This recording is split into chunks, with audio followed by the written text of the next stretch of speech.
잠시 우리 기도하겠습니다. 존귀하신 주님, 오늘도 주의 새벽 이슬 같은 청년들이 주님 앞에 드린 찬양을 기뻐 받으신 줄 믿습니다. 사랑하는 청년들의 걸음을 동행하여 주시고 늘 형통케 하여 주시옵소서. 주님, 이 시간 나눠지는 말씀이 전하는 자나 듣는 자가 주 앞에 겸손하게 하여 주시고 이 말씀을 깨달아 우리의 삶의 인격과 우리의 습관과 우리의 모든 목적과 방향이 바뀌는 귀한 은혜를 허락하여 주시옵소서. 맡겨드리오며 예수님의 이름으로 기도드립니다. 아멘. 이 시간에는 하나님 안에서의 삶, 하나님 안에서의 삶이란 말씀의 제목으로 은혜를 나누길 원합니다. 오늘 본문은 우리가 잘 아는 요셉의 이야기죠. 우리 조호영 목사님께서 우리 사랑하는 동작중앙교회 청년부 헌신예배에 설교를 부탁하셨을 때 제가 어떤 본문으로 설교를 나누는 것이 좋을까 고민을 하다가 결론적으로 성경에서 가장 인내심 있게 자신의 어려움을 잘 극복했던 한 청년의 이야기를 전하는 것이 좋겠다. 그래서 요셉 이야기로 본문을 정해보았습니다. 특별히 저 개인적으로도 이 요셉이라는 인물을 참 좋아하는데 이것은 오늘날 우리의 삶을 보면 참 역전이 없는 삶인데 요셉이라는 사람의 삶을 보면 역전이 있다. 그래서 좀 부럽다 이런 마음에서 요셉 이야기를 좀 좋아하는 편입니다. 이 대다수의 그리스도인들이 요셉을 좋아하지만 사실 요셉의 어린 시절을 보면 그게 굉장히 이렇게 호감이 가는 타입은 아니었다는 거예요. 우리가 잘 알다시피 요셉은 어린 시절부터 아버지의 특별한 사랑을 받아왔습니다. 요셉의 어머니가 누구죠? 라헬이죠. 라헬은 야곱이 가장 사랑하는 아내였습니다. 당연히 야곱이 라헬을 가장 사랑했기 때문에 그 라헬로부터 나온 그 아들, 정말 예뻐 보였다는 거죠. 게다가 요셉은 야곱의 노년에 낳은 아들이었기 때문에 흔히 말하는 늦둥이기 때문에 굉장히 어린 시절부터 예쁨을 많이 받았다는 거죠. 그래서 야곱은 요셉에게 다른 형제들보다 늘 좋은 옷을 입혔다 이렇게 성경이 말해주고 있죠. 성경에는 옷만 이야기하겠지만 그 나머지 삶을 보면은 다 나오는 거죠. 음식도 좋은 것을 먹였을 것이고 어떤 일을 할 때도 힘든 일은 안 시켰을 것이고 그리고 뭔가 좋은 게 있다 이러면 다른 형제들보다 요셉에게 주었을 것이다. 우리가 생각을 해볼 수가 있습니다. 그러니 자연스럽게 이 요셉의 형제들이 요셉을 미워한 것은 당연한 것이죠. 안 그래도 자신들의 어머니들도 이 아버지 요셉에게 차별받는 삶을 살아오는 것을 옆에서 지켜봤는데 본인들도 차별을 받는다는 거예요. 그리고 요셉이 보면 눈치가 좀 없는 타입이었습니다. 어린 시절을 또 보면은 형들이 뭐를 잘못하면 그것을 그대로 아버지한테 가서 일러 바쳤다는 거죠. 근데 형들이 요셉을 결정적으로 싫어했던 이 사건이 하나 있었죠. 무엇입니까? 이 꿈을 해몽하는 이러한 사건이 있었죠. 좀 특별한 꿈을 꾸었을 때 그 꿈을 이거 좀 특별하다. 나만 혼자 가지고 있었으면은 그 문제가 일어나지 않았을 텐데 그 꿈에 대한 이야기를 굳이 형들에게 아버지에게 가서 했다는 거예요. 그것이 문제의 발단이 되었습니다. 그 꿈의 내용은 무엇입니까? 우리가 잘 알다시피 그 형제들의 볕단이 자신의 볕단에게 절을 하고 그 해와 달과 열한 별이 자신의 별에게 절을 하고 이런 꿈을 꾸었다는 것을 아버지와 형제들에게 말했다는 거죠. 우리가 꿈 해몽을 잘 모르는데 이 이야기를 딱 들었을 때 대충 어떤 느낌이 나오죠, 이 꿈. 이게 11개의 볕단이 자신의 볕단에게 절을 하고 별들이 절을 하고 해와 달이 절을 했다. 이거 자기한테 절을 했다는 거잖아요. 그래서 이것을 들은 형들과 아버지가 굉장히 노했죠. 특별히 형들이 이 요셉을 굉장히 싫어하게 됐다는 것입니다. 근데 이게 요셉의 캐릭터였다는 거죠. 어린 시절부터 아버지에게 좋은 대우를 받고 좀 눈치가 없는. 오늘 보면 그러한 가정의 분위기 속에서 형들과 요셉이 어느 정도 자란 후에 있었던 일을 말해주는 거예요. 그 앞에 37장의 본문을 보면 요셉의 나이가 17살쯤 되었다. 이렇게 볼 수가 있는 거죠. 당신의 유대 결혼 정년기는 14살이었습니다. 그래서 17살 정도 되면은 성인이 되었다. 이것을 의미하는 거죠. 그 사이에 일어났던 여러 가지 일들은 요약하고 결론적으로 요셉의 형들이 요셉을 애굽의 노예로 팔았다는 거죠.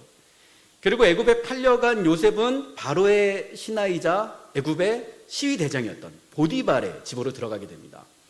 여기서 이제 시위대장이라는 것은 경호대장 정도 되는 것인데 굉장히 이제 고위 관리직이죠. 그 애굽의 바로 왕의 최측근이었다는 것입니다. 여러분, 이제 바로가 누구입니까? 우리가 흔히 말하는 파라오죠. 태양의 아들이라는 의미를 가진 호칭이었습니다. 당연히 이제 애굽에서 막강한 권력을 가지고 있었죠. 그런데 이 보디발이라는 이름은 어떤 의미를 갖냐면 태양에 속한 사람이라는 의미를 가지고 있어요. 애굽 사람들이 태양을 신으로 섬겼는데 태양에 속한 사람이라는 이름을 감히 쓸 수 있었다는 것은 이 보디발의 직위, 그의 권위가 얼마나 애굽에서 컸느냐, 이것을 우리가 알 수 있다는 것입니다. 즉 요셉은 이 애굽의 엄청난 권세자의 집에 노예로 팔려 들어갔다, 이것이죠. 여러분, 요셉이 보디발의 집에 팔려갔을 때에 그의 마음이 어땠을까요? 우리는 이제 그 처음에 보디발의 집에 발을 들였던 요셉의 마음을 한번 생각을 해볼 수가 있습니다. 일단 요셉이 살았던 헤브론이라는 동네는 이스라엘 안에서도 좀 시골에 속하는 동네였습니다. 그러니까 이 이스라엘의 촌놈이 애굽의 굉장히 권세자의 집에 들어갔다는 거죠. 요셉이 당한 처지 자체는 굉장히 불쌍했어요. 며칠 전까지만 해도 아버지의 사랑을 듬뿍 받아가면서 그가 그렇게 귀한 아들로 자라왔는데 이제 지금 발가벗겨져서 애굽의 노예로 팔려왔으니 그의 처지, 그의 마음은 굉장히 아프다라는 거죠. 그런데 이 애굽의 권세자의 집에 딱 들어와서 보니 신세계가 열린 거죠. 이 이스라엘의 촌놈이 이제 들어와서 애굽의 권세자의 집에 들어가니 얼마나 모든 것이 대단해 보였겠어요. 그렇게 이제 그 문화 충격을 아마 받았을 것입니다. 저도 이제 예전에 한 그 가정에 놀러 갔다가 굉장히 이렇게 촌티를 낸 적이 있었는데, 일반적으로 우리는 이제 잘 산다 하면은 이제 좀 넓은 아파트에 산다. 집에 아파트에 들어갔는데 현관이 2개다 이러면은 와, 이 집 잘 산다 이러잖아요. 그 집 문을 딱 열었는데 계단이 딱 나오는 거죠. 계단을 올라가니 정원이 나오고 정원을 지나가니 집이 1층이 나오고 1층에 뭐가 있고 2층에 뭐가 있고 3층에 뭐가 있고 4층에 뭐가 있고 계속 나오는 거죠. 와, 좋다 집이. 이런 집 못 살겠다. 너무 넓다. 굉장히 청소를 하기에도 버거울 만큼 큰 집이었어요. 거기 가서 굉장히 이제 촌티를 냈던 그런 적이 있습니다. 요셉도 지금 자신의 처지를 생각하면 나 이제 애굽의 노예가 됐어. 나 불쌍해. 이런 처지인 거는 아는데 굉장히 이 신세계 넓고 그리고 이제 새로운 문명 안에 들어오니 이제 이거 좀 흥미롭다라는 마음이 들었다는 거죠. 여기서 우리는 요셉이 보디발의 집에 들어갔을 때에 성경이 요셉의 처지에 대해서 무엇이라고 말하고 있는지 우리가 이제 볼 필요가 있는데, 오늘 보면 2절의 말씀을 우리가 다시 한번 보면은 2절의 말씀은 무엇이라고 말하고 있습니까? 우리 같이 한번 2절 읽어보겠습니다. 시작. 여호와께서 요셉과 함께 하심으로 그가 형통한 자가 되어 그의 주인 애굽 사람의 집에 있으니 라고 이제 말한다는 거죠. 요셉이 애굽에 지금 노예로 팔려갔는데 이것을 생각하면 그의 인생이 굉장히 위기가 온 것 같은데, 또 한편으로 보면 이제 그 인생 망한 것 같은데, 성경은 요셉에 대해서 평가하길 무엇이라고 평가하냐면 여호와께서 요셉과 함께 하심으로 그가 형통하였다, 이렇게 이제 말을 하고 있다는 거죠. 여러분, 여기서 이제 우리는 무엇을 느끼냐면 하나님께서 우리의 인생을 평가하는 기준과 우리가 우리의 인생을 평가하는 기준이 좀 다를 수 있겠구나, 이것을 이제 생각하게 된다는 거죠. 우리의 눈에는 분명 이 요셉의 처지는 위기예요. 망한 것 같고 소망이 없는 것 같은데 하나님께서 보실 때 그 인생은 여전히 형통한 인생이라는 것입니다. 여러분, 이것이 우리 그리스도인들의 절망 중에도 낙심하지 말아야 되는 이유라는 것입니다. 겉으로 볼 때 이 인생은 이제 망했다, 요셉을 예로 들면은 타국의 종으로 팔려갔으니 이제 그 인생은 망했다, 하나님께서 그를 버리셨다, 이렇게 생각할 수 있지만 하나님께서는 여전히 요셉과 함께 하시고 그의 인생을 형통케 하시기 위해서 그 절망의 자리로 그를 부르셨다는 거예요. 그를 형통케 하시기 위해서. 여러분, 우리는 보통 언제 하나님 나와 함께 하시는 것 같아. 이렇게 이제 생각을 하죠.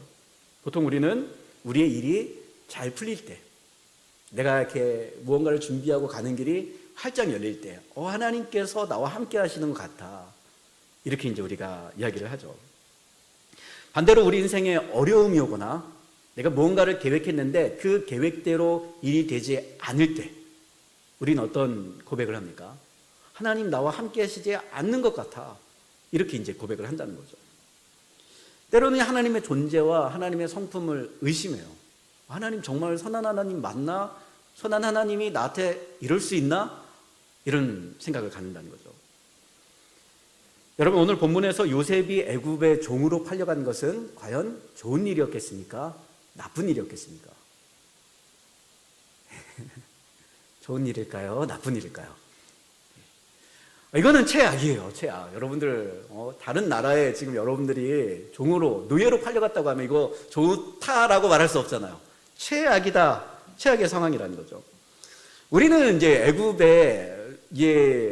요셉이 애굽에 팔려가서 나중에 애굽의 총리가 되더라, 이런 해피엔딩을 잘 알기 때문에 이런 내용을 별로 긴장감 없이 읽을 수 있는데, 요셉의 입장에서 보면은 이게 굉장히 마음 아픈 상황이었다는 거죠.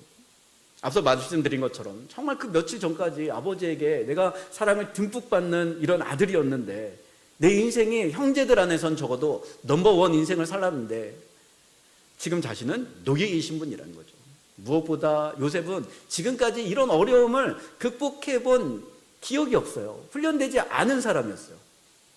던져진 거죠.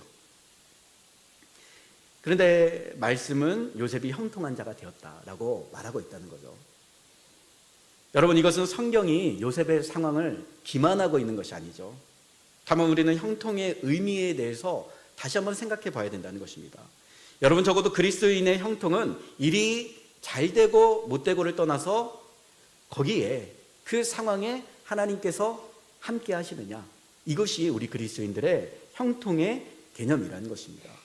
지금 비록 나의 상황이 바닥을 치고 소망이 없어 보인다 할지라도 하나님께서 그 안에 나와 함께 하신다면 그 삶이 형통한 삶이라는 것입니다. 그래서 창세기 39장의 내용을 저희들이 잘 살펴보면 그가 형통하였다, 이 형통이라는 말 앞에 어떤 말이 함께 하냐면 하나님께서 함께 하셨다라는 말이 함께 나온다는 것입니다. 그런데 우리가 가만히 보면 요셉이 참 잘됐다, 형통했다, 이것이 요셉 혼자만의 느낌이 아니었다는 거죠. 느낌적인 느낌. 요셉이 혼자서 그래 나는 괜찮아, 난 형통해, 하나님 나와 함께 하시잖아, 이렇게 스스로 위로하는 것이 아니라 본문 3절의 말씀을 보면 그의 주인이 즉 보디발이 여호와께서 그와 함께 하심을 보며 또 여호와께서 그의 범사에 형통하게 하심을 보았더라, 이렇게 이제 말하고 있다는 거죠. 요셉의 느낌이 아니었다는 거예요. 이것은 이방인인 보디발이 보더라도 저 요셉이라는 종의 곁에는 늘 하나님이 함께 하시는 것 같아, 이것을 보았다는 것입니다. 네, 여러분, 요셉은 여전히 노예이고 자유도 없고 부와 명예와 권세를 생각할 수 없는 이러한 처지인데 왜 보디발은 요셉을 보면서 형통하다고 이야기했을까요? 보디발은 요셉에게서 과연 어떠한 모습을 봤을까요? 우리는 이것을 한번 생각해 볼 수가 있습니다. 도대체 그는 무엇을 보았는가? 추측해 보건대 아마도 요셉은 노예의 신분에 있었지만 주눅들지 않았고 신중했으며 정직하고 무엇보다 모든 일을 할 때에 하나님을 의존하는 그러한 삶을 살았을 거예요. 근데 그 삶의 과정만 좋았던 것이 아니라 그 결과도 좋았다. 요셉이 정말 하나님을 의존하여서 그 일을 행할 때에 그 일에 대한 결과가 좋았다는 거죠. 그러니 이 이방인이 그것을 보면서 애굽의 그 이스라엘의 노예가 그가 믿는 신으로 인해서 뭔가 복을 받는 것 같구나, 이것을 보았다는 것입니다. 그러다 보니 이제 보디발도 요셉을 신뢰하게 되었어요. 일을 맡기면 정직하고 또 성실하게 잘하고 또 그가 손대는 것마다 뭔가 결과가 풍성하게 나타나고 주인 입장에서 보면은 굉장히 좋아하는 타입의 종이었다는 것입니다. 게다가 이 요셉이 믿는 여호와라는 신은 요셉에게 늘 복을 준다는 거죠. 이것을 옆에 있는 보디발이 느낄 정도였다는 것입니다. 그러다 보니 이제 보디발은 어떤 생각을 하게 되냐면 이제 저 요셉에게 내 재산을 맡겨야겠다. 내 재산을 맡기면 그가 믿는 신으로 인하여 나의 재산이 더 불어나지 않을까, 이런 생각을 하게 되는 거죠. 물론 여러분, 이런 내용은 거의 불가능에 가까운 이야기예요. 잘 생각해 보세요. 애굽의 2인자, 권력 2인자인데 그 권력자가 이제 이스라엘 시골에서 올라온 그 종에게 자신의 재산을 맡긴다? 이거는 있을 수 없는 일이죠. 다만 우리는 무엇을 생각하게 되냐면, 하나님께서 그때의 요셉에게 얼마나 큰 은혜를 부어주셨으면 이 보디발이 요셉에게 그러한 제안을 했을까? 불가능한 제안이잖아요. 그것을 이제 생각해 볼 수가 있는 것입니다. 그날의 요셉에게 부어진 복이 너무나도 커서 이 애굽의 권력자의 마음을 움직였다는 것입니다. 결국 요셉은 보디발의 집의 총무가 되어서 그가 가진 전 재산과 그의 집의 모든 일들을 총괄하는 이러한 책임지는 자리를 맡게 되었습니다. 이것이 요셉의 인생에 있어서 첫 번째 전환점이었습니다. 그때부터 보디발의 집에 무슨 일이 일어납니까? 5절의 말씀을 보면 그가 요셉에게 자기의 집과 그의 모든 소유물을 주관하게 한 때부터 여호와께서 요셉을 위하여 그 애굽 사람의 집에 복을 내리심으로 여호와의 복이 그의 집과 밭에 있는 모든 소유에 미친지라, 이렇게 이제 말을 하고 있죠. 이것이 보디발의 집에 일어난 일이라는 거죠. 그가 전 재산을 요셉에게 맡겼을 때 요셉을 통하여서 여호와 하나님이 보디발의 집에 복을 주셨다는 거죠. 누구를 위해서 이러한 복을 주셨다고 말합니까? 여호와께서 요셉을 위하여 이런 복을 주셨다라는 것입니다. 결과적으로 보면 이제 보디발의 선택은 최고였다, 최상이었다 말할 수 있죠. 요셉에게 전 재산을 맡기자마자 그 재산이 막 불어나는 거죠. 안 그래도 이 보디발이 많은 재산을 가지고 있었는데 요셉을 통해서 훨씬 많은 재산이 불어나다 보니 요셉을 이제 예뻐하지 않을 수가 없는 거죠. 그런데 여러분, 이제 말씀드린 것처럼 이 보디발의 집에 복을 주신 것은 요셉을 위해서, 보디발을 위해서 주신 것이 아니라 요셉을 위해서 그러한 복을 주셨다는 것입니다. 근데 이 구절을 읽으면 또 이제 우리는 이런 생각을 가질 수 있어요. 요셉을 위한 거라면 보디발에게 재산을 주실 것이 아니라 요셉에게 재산을 주셔야 되는 거 아닌가? 정말 요셉을 위한 거라면 지금 필요한 것, 자유를 주셔야 되는 거 아닌가? 이것이 정말 요셉을 위한 것이 아닐까? 이런 생각을 우리가 갖게 되는 거죠. 여러분, 안 그렇습니까? 내가 정말 열심히 일했는데 나는 뭐 별 이득이 없고 내 옆에 있는 사람이 계속해서 돈을 버는 거예요. 보통 이제 직원이 열심히 일하면 이제 사장님이 좀 이득을 보는 것처럼 이렇게 되는 거죠. 내가 성공을 하고 내가 돈을 벌어야 이게 나를 위한 건데 나는 계속 제자리 걸음을 걷고 있다는 것입니다. 그럼 좀 이제 억울할 수 있어요. 오늘 요셉 같은 경우가 그럴 수 있다는 것입니다. 아직 뭐 요셉이 개인적으로 무언가를 얻었다 이런 내용은 없죠. 이제 보디발의 집의 재산이 불어났다 이 얘기를 하는 거죠. 다만 이제 주인의 마음을 얻었다. 그래서 이제 노예로서 이제 생활하는 게 아니라 뭔가 일반적인 노예보다는 좀 더 자유롭고 풍족한 삶을 살 수 있었다. 이 정도는 이제 요셉이 얻은 이득이었죠. 그러나 여전히 노예였다라는 거죠. 그래서 여러분, 내가 열심히 해서 누군가 정말 잘 되고 있다면은 여러분들이 각자의 자리에서 열심히 했는데 나는 제자리 걸음인데 나로 인해서 다른 사람들이 복받는 것이 보이면은 여러분들 배 아파하지 마시고 계속 그 열심히 하던 것을 성실히 잘 하시면 돼요. 나의 성실로 인하여 다른 사람들이 복을 받는다면 그것이 끝이 아니라는 거죠. 하나님께서 나를 향해 준비하고 계신 복이 있다라는 것입니다. 적어도 우리가 우리의 신앙 양심을 가지고 정직하게 최선을 다하여서 일하고 있다면 하나님께서는 우리의 정직한 노력을 결코 무시하지 않으신다는 거예요. 물론 여러분, 우리가 가지고 있는 이 형통의 개념은 세상과는 다른 개념이에요.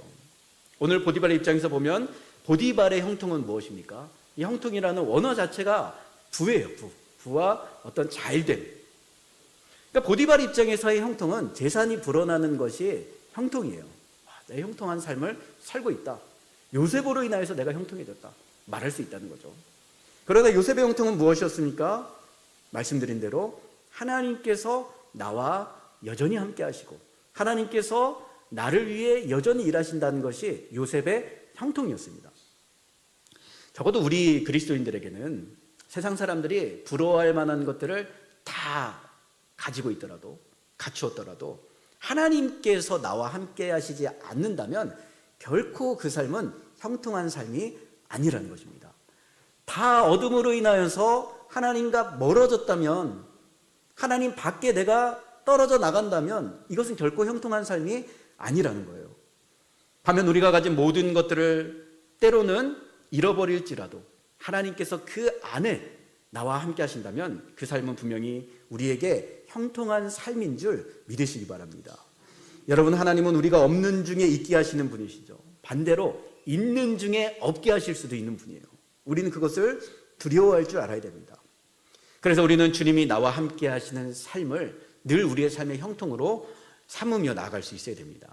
다시 말씀으로 돌아와서 6절의 말씀을 보면 이제 보디발은 요셉에게 이제 마음을 다 빼앗겨서 어떻게 하느냐? 더 나아가는 거죠. 이제 주인이 그의 소유를 다 요셉의 손에 위탁하고 자기가 먹는 음식 외에는 간섭하지 아니하였더라. 요셉은 용모가 빼어나고 아름다웠더라. 이렇게 이제 말하고 있는 거죠. 여기서 이제 먹는 음식 외에는 간섭하지 않았다라고 말하는 것은 보디발이 내가 내 어떤 그 내 메뉴만큼은 내가 정하겠다, 이런 의미가 아니라 당시 애굽의 문화가 이방인들에게 식사 준비를 맡기지 않았다는 거예요. 또 이방인들과 좀 높은 사람들은 합석하지 않았기 때문에 식사에 관해서만큼은 요셉에게 맡기지 않겠다. 그러니까 어떤 종교 문화적인 이유가 있었다는 것입니다. 그러면서 이제 그 6절의 그 9절에서 복선처럼 딱 나오는 마지막에 던지는 말이 있죠. 무엇입니까? 요셉은 용모가 빼어나고 아름다웠더라. 이렇게 이제 말하고 있다는 거죠. 요셉의 어머니 누구라고 했습니까? 요셉의 어머니 라헬. 라헬의 용모는 어땠죠? 라헬은 창세기 29장 10절의 말씀을 보면 곱고 아리따웠다. 이렇게 이제 말하고 있어요. 좋은 표현이죠. 아름다웠다는 것입니다. 모전자전이라고 이제 어머니 라헬이 용모가 곱고 아름다웠으니 요셉 역시도 그의 용모가 굉장히 빼어났다라는 거죠. 오늘날로 이제 말하면 어떤 배우가 있을까? 차은우 같은 배우를 딱 생각하면은 곱다, 아름답다. 남자가 봐도 어떻게 저렇게 생길 수가 있을까? 요셉의 외모가 그러지 않았을까? 이런 생각을 해봅니다. 그런데 이제 잘생긴 용모로 인해서 요셉에게는 이제 문제가 생긴다는 거예요. 잘생긴 용모. 보통 이제 저나 이제 조호영 목사님 같이 생긴 사람들은 큰 문제가 없어요. 그런데 종종 이제 요셉처럼 잘생긴 목사님들이 교회에서 이제 문제를 일으키곤 합니다. 근데 요셉을 이용했던 이 여인이 누구였느냐? 그 너무 빼어난 용모로 인하여서 이제 그를 유혹했던 여인, 바로 자신의 주인이었던 보디발의 아내였다는 거죠. 7절의 말씀을 보면 그 후에 요셉의 용모가 빼어났다라고 말한 이후에 그 후에라고 하는 것은 이제 요셉이 보디발의 집에 온 지 약 10년 정도의 시간이 지난 후에를 말하는 거예요. 그러니까 정말 이렇게 요셉이 그 정도의 10년 정도의 보디발에게 있어서 어떤 신뢰를 얻었다면 그 집의 실세죠. 그리고 이제 10년의 세월이 지났다면 이제 20대 후반에서 30대 정도 되는 정말 남자로서 굉장히 멋진 그러한 이제 나이가 되었다는 거예요. 이제 소년의 티를 벗고 육체적으로도 건장한 청년이 되었다는 것입니다.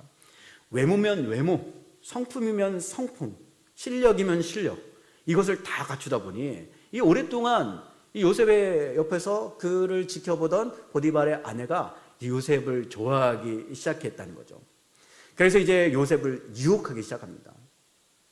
요셉 입장에서는 지금 정말 그 나이는 피가 끓는 나이죠. 그 나이에 그 오랜 기간 동안 혼자 외롭게 생활을 했기 때문에 정말 이 가까이서 비밀스러운 만남을 가질 수 있는 보디발의 아내의 유혹이 충분히 매력적일 수 있었다라는 거죠.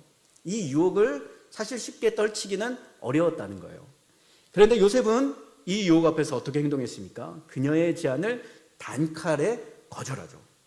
그러면서 8절과 9절의 말씀을 보면 이렇습니다. 우리 8절과 9절의 말씀은 청년들이 그리고 나머지 이제 청년과 같은 마음으로 우리 다 같이 우리 8절과 9절을 읽어보겠습니다. 시작. 요셉이 거절하며 자기 주인의 아내에게 이르되 내 주인이 집안의 모든 소유를 간섭하지 아니하고 다 내 손에 위탁하였으니 이 집에는 나보다 큰 이가 없으며 주인이 아무것도 내게 금하지 아니하였어도 금한 것은 당신뿐이니 당신은 그의 아내임이라. 그런즉 내가 어찌 이 큰 악을 행하여 하나님께 죄를 지으리까? 라고 말한다는 거죠. 여러분, 우리는 이 요셉이 말한 그 말 안에서 아주 인상적인 말을 기억할 수 있어야 됩니다. 그 말이 무엇입니까? 내가 어찌 이 큰 악을 행하여 하나님께 죄를 지으리까? 라는 말이죠. 물론 요셉이 보디발에게 큰 은혜를 받은 것은 사실이에요. 어찌됐든 간에 노예 신분인 그에게 이런 일을 맡겨주었고 또 그 일을 맡겨서 요셉이 해냈을 때 그에 대한 보상을 주었고 이 정도는 보디발이 베푼 은혜였습니다. 당시 사회적 상황에서 보면 노예는 사실 주인의 소유물이죠. 죽이든 살리든 할 수 있는 그러한 권한이 있었다는 것입니다. 그러나 보디발은 어찌됐든 요셉을 다른 노예들처럼 대하지 않고 요셉에게 그의 소유를 맡기고 그를 신뢰했다. 이렇다면 이제 요셉 입장에서는 분명히 보디발로부터 무언가 은혜를 입었다는 거예요. 그러나 요셉은 보디발의 아내가 자신을 유혹할 때 내가 어찌 큰 악을 행하여 내 주인 보디발에게 죄를 지으리까? 이렇게 말하지 않고 내가 어찌 이 큰 악을 행하여 하나님께 죄를 지을 수 있겠느냐? 이렇게 이제 말한다는 거죠. 여러분, 이것은 우리가 잘 생각을 해보면 지금까지 요셉은 보디발의 집에서 일해오면서 나의 참 주인이 보디발이라고 생각하면서 일하는 것이 아니라 자신의 참 주인이 하나님이라고 생각하면서 일하고 있었다는 것을 보게 되는 거죠. 지금까지 자신을 먹이고 입힌 것, 이것이 보디발의 은혜가 아니라 하나님의 은혜라고 생각했다는 것입니다. 이것은 하나님께서 요셉과 함께 하셨듯이 요셉도 하나님과 함께하는 삶을 살았다는 거죠. 요셉은 보디발의 집 종으로서 보디발의 재산을 관리하고 있었지만 요셉의 충성과 성실은 그의 모든 것의 참 주인이 하나님임을 고백하고 있었다는 것입니다.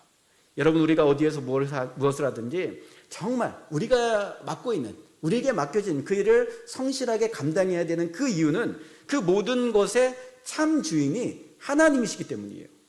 우리는 요셉의 이야기를 그렇게 풀어나갈 수 있어야 됩니다. 그렇기 때문에 그는 보디발의 아내가 자신을 유혹할 때에도 그의 집주인이었던, 그에게 은혜를 베풀었던 보디발을 먼저 생각하는 것이 아니라 그의 참 주인이 되시는 하나님을 먼저 떠올릴 수 있었다는 것입니다. 지금까지 하나님께서 나에게 은혜를 베푸셔서 내가 죽지 않고 이 노예의 신분에 머물지 않고 여기까지 올 수 있었는데 내가 이 유혹을 이기지 못하고 죄를 지어서 하나님께 실망을 시켜드리고 하나님과의 관계를 깨뜨릴 수는 없지 않은가. 이것이 바로 요셉의 고백이라는 거죠. 그래서 요셉은 어떻게 했습니까? 이 보디발의 아내의 끈질긴 유혹에도 불구하고 그가 넘어가지 않았다는 것입니다. 누구 때문에요? 하나님 때문에. 여러분, 오늘 우리는 이 요셉의 이야기를 통하여서 그리스도인으로서 우리가 어떠한 삶을 살아가야 되는지를 보게 된다는 거죠. 첫 번째는 하나님께서 우리와 함께 하시는 것이 우리 믿는 자들의 형통의 개념이 되어야 된다. 이것을 우리가 보게 되는 거죠. 대다수의 사람들은 그렇겠지만 특별히 우리 청년이 때의 가장 중요한 키워드, 그리고 목표로 둔 키워드 무엇이냐면 성공이죠. 성공. 나쁜 것이 아닙니다. 성공을 위해서 준비하고 성공을 위해서 애쓰고 있어요. 어떻게 하면 성공할 수 있을까? 어떻게 하면 부유해질 수 있을까? 요즘과 같은 세대에서 이러한 고민은 너무나도 자연스러운 것입니다. 이것이 청년이 때의 가장 중요한 목표가 된다는 것입니다. 저도 청년 때에 목회를 좀 늦게 목회로 부르심을 받았지만 청년이 때에 그러니까 일반 대학교를 다니면서 목적은 하나였어요. 뭐였냐면 부자가 되는 거였습니다. 그냥 뭐가 됐든지 간에 부자가 되는 거. 이거를 위해서 공부하고 이거를 위해서 준비했다는 거죠. 그래서 이제 뭐 부모님들도 워낙 그때 어려워서 이렇게 되기를 바랬어요. 그냥 부자가 되기를 원한다. 돈을 많이 벌었으면 좋겠다. 이러면 이것을 싫어하지 않으셨어요. 근데 여러분, 특히 청년들 부자 되게 해달라고 함부로 기도하면 안 됩니다. 하나님이 목사로 부를 수가 있어요. 네. 네. 그러니까 오늘 나오는 이 형통하다라는 말의 히브리어 원뜻은 번영하다, 성공하다라는 말이 맞다는 거죠. 그런데 그리스도인의 번영과 성공의 의미가 부자가 되는 것, 이것이 포인트가 되어서는 안 된다는 거죠. 계속해서 말씀드리는 것은 결국 우리의 인생의 목적, 우리의 형통의 중심은 다른 것이 아니라 하나님께서 나와 함께 하시는 것이 우리 인생의 형통이 되어야 된다는 것입니다. 우리 사랑하는 청년들, 정말 이 쉽지 않은 시대에서 어떻게든 기반을 좀 만들어 보려고 애쓰는 것 잘 알고 있습니다. 그러나 여러분들의 목적과 목표가 정말 세상 사람들이 목표하고 있는 부자가 되는 것, 여기에서 머물지 않았으면 좋겠어요. 무엇보다 여러분들의 인생에서 가장 중요한 목표와 목적이 하나님과 동행하는 것, 하나님 안에 머무는 것, 이것이 될 수 있길 원합니다. 가장 중요한 것, 우리 인생의 가장 중요한 것을 붙잡으시라는 것입니다. 하나님 여러분들과 함께 할 때 여러분들의 인생길이 열린다는 거죠. 그러나 하나님이 함께 하시지 않으면 여러분들이 무엇을 붙들고 있더라도 그 모든 것은 썩은 동아줄이 될 수밖에 없습니다. 그렇게 본다면 우리 그리스도인들에게 성공한 인생은 하나님 안에 머무는 거죠. 둘째로 우리는 오늘 본문을 통해서 하나님은 때로는 우리가 전혀 생각하지 않은 방향으로 우리의 삶을 인도하실 때가 있다. 이것을 이제 보게 되는 거죠. 요셉의 인생은 그야말로 예측이 안 되는 인생이었어요. 아버지의 사랑을 받고 평범하게 살던 요셉이 어느 날 애굽의 노예가 되었다는 거죠. 적어도 이것은 요셉의 인생에 있어서 계획되어지거나 바라던 것이 아니었습니다. 어찌 보면 노예가 되는 순간 그 모든 것을 다 잃어버린 거죠. 가족도 잃어버리고 나라도 잃어버리고 자기의 정체성도 잃어버리고 평범하게 누렸던 자유도 잃어버리고 다 잃어버렸습니다. 그것은 분명 절망적인 상황이라는 거죠. 그러나 하나님께서는 요셉이 전혀 생각하지 않은 그곳에 요셉을 갖다 놓으시고 그의 인생에 은혜를 부어주셨다는 것입니다. 우리 청년들에게 해주고 싶은 말은 때로는 내 인생 길이 막히고 넘어지더라도 포기하지 말라는 것입니다. 혹여 내가 원하는 길이 아닌 전혀 다른 인생의 길이 열리더라도 두려워하지 말라는 거예요. 하나님은 선하신 분이죠. 지금까지 내가 지나온 것들, 해온 일들, 때로는 실패한 것까지도 그 모든 것들을 주님은 다 엮어서 어느 한 점에서 가장 선한 결과를 주신다는 거예요. 제 얘기를 해서 이제 죄송한데 저의 꿈은 원래는 국어 교사였어요. 좀 잘 어울리나요? 국어 교사. 네. 중고등학교 내내 국어를 가장 좋아했고 국어를 잘해서 국어 선생님들한테 늘 사랑을 받았습니다. 근데 수능을 보는 날 언어 영역 점수가 평소보다 너무 안 좋게 나온 거예요. 근데 수리 영역은 다 찍었는데 거의 다 맞은 거예요. 찍은 게. 그래서 제가 원하는 학교의 국어 교육과를 들어가지 못하고 공대로 이제 전과를 해서 들어갔습니다. 교차 지원을 해서. 근데 이제 문과생이 공대에 들어갔다는 것은 그건 재앙이죠, 재앙. 전혀 모르는 걸 가지고 지금 공부를 하고 있다는 거죠. 근데 그 원하지 않는 곳에 가서 인생의 전환점을 맞았다는 거죠. 거기서 정말 헌신적인 믿음의 선배를 만나서 잘 양육을 받았고 또 그분을 통해서 하나님을 인격적으로 만나게 되고 또 여러 과정을 거쳐서 목사까지 되었다는 거죠. 일반 학교에서 신학교를 간다고 하니 집에서도 학교에서도 교수님들도 다 반대를 했어요. 제가 목사가 된다고 했을 때 일반 대학교에서 배운 것들이 다 필요가 없었을까요? 제가 멀티미디어를 전공했는데 그렇지 않더라고요. 목사가 되고 나서 보니 전공한 모든 것들을 잘 활용할 수 있었어요. 학교 다닐 때 국어를 좋아하고 글쓰기를 좋아했던 것, 지금 설교를 쓰고 논문을 쓰는데 또 책을 쓰는데 굉장히 유용하게 또 쓰이고 있습니다. 그 중간중간에는 사실 망했다고 생각했어요. 나는 왜 이렇게 집이 못 살아서 내가 지금 원하는 데서 재수도 못하고 여기를 가야 되나. 망했다. 그냥 살자. 이런 생각을 했던 적이 있었던 것 같습니다. 근데 지나고 보니 그 무너졌던 것, 넘어졌던 것, 실패했던 것, 한 점 한 점을 다 모아서 하나님께서 그 자리에서 가장 선하게 사용하고 계시더라고요. 여러분, 그렇다는 것입니다. 지금에 있는 것들이 잠시 무너지면 정말 마음이 어렵죠. 특히 취업을 준비하는 우리 청년들은 그때가 가장 초라하게 자신을 느낄 때인 것 같습니다. 그런데 여러분, 그 시간을 잘 버텨내셔야 된다는 것입니다. 여러분들을 위한 시간이 분명히 준비되어 있다는 거예요. 여러분, 요셉의 삶에는 이런 원망의 실패에 포인트가 많이 있었어요. 형들이 그를 광야의 구덩이에 빠뜨리고 죽이려고 했을 때, 그가 애굽의 노예로 팔려갔을 때, 보디발의 아내가 누명을 씌워서 감옥에 갇혔을 때, 감옥에서 바로의 술관원이 그를 잊어버렸을 때, 이 모든 게 원망과 실패의 포인트였습니다. 그런데 요셉은 그 원망과 실패의 포인트에서 어떻게 반응했느냐? 성경을 보면 이때의 요셉이 하나님을 원망하였더라, 실망하였더라, 그렇게 말하지 않는다는 거죠. 요셉이 가장 잘한 것은 무엇입니까? 버틴 거예요. 잘 버틴 것. 그리고 요셉이 버틸 수 있었던 원동력은 무엇입니까? 하나님께서 여전히 나와 함께 하신다라는 그 믿음이었습니다. 그 믿음과 확신이 그를 버티게 했다는 거죠. 그리고 인생의 장애물을 하나하나 넘어갈 때마다 견고해졌어요, 요셉은. 그리고 단단해졌습니다. 애굽의 총리가 될 때쯤 요셉의 나이는 30이었지만 이미 그 30의 나이에 이는 산전수전 공준전을 다 거친 거죠. 사랑하는 여러분, 그래서 우리는 우리의 인생이 내 맘대로 되지 않더라도, 혹은 나의 인생의 계획이 틀어질지라도 낭망하거나 주눅드는 것이 아니라 오히려 그 속에서 여전히 나의 인생을 세밀하게 감찰하시는 하나님의 마음을 발견할 수 있어야 됩니다. 그리고 주님과 더불어서 그 인생의 시험의 순간을 잘 버텨나갈 수 있어야 된다는 거죠. 마지막으로 우리는 오늘 본문을 통해 하나님과의 관계가 우리 인생에 무엇보다 중요하다는 것을 다시 한번 확인하게 됩니다.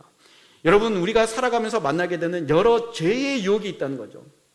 근데 우리가 그 죄의 유혹 앞에서 무엇을 생각해야 되냐면, 내가 만일 이 죄를 지었을 때, 이 유혹에 넘어갔을 때 하나님과의 관계가 혹시나 깨지진 않을까, 이것을 우리가 생각해야 된다는 거죠. 여러분, 우리가 아무리 작다고 생각하는 그 죄일지라도 그 작은 죄로 인하여서 하나님과의 관계는 깨진다는 것입니다. 오늘 본문에서 요셉은 어느 순간에 가서는 꽤 안정적인 삶을 살았어요. 비록 노예 신분이지만. 그리고 혈기왕성한 나이에 가족들과 떨어져 외롭게 지내고 있었기 때문에 이 보디발의 아내의 유혹을 떨쳐내기가 어려웠다는 거죠.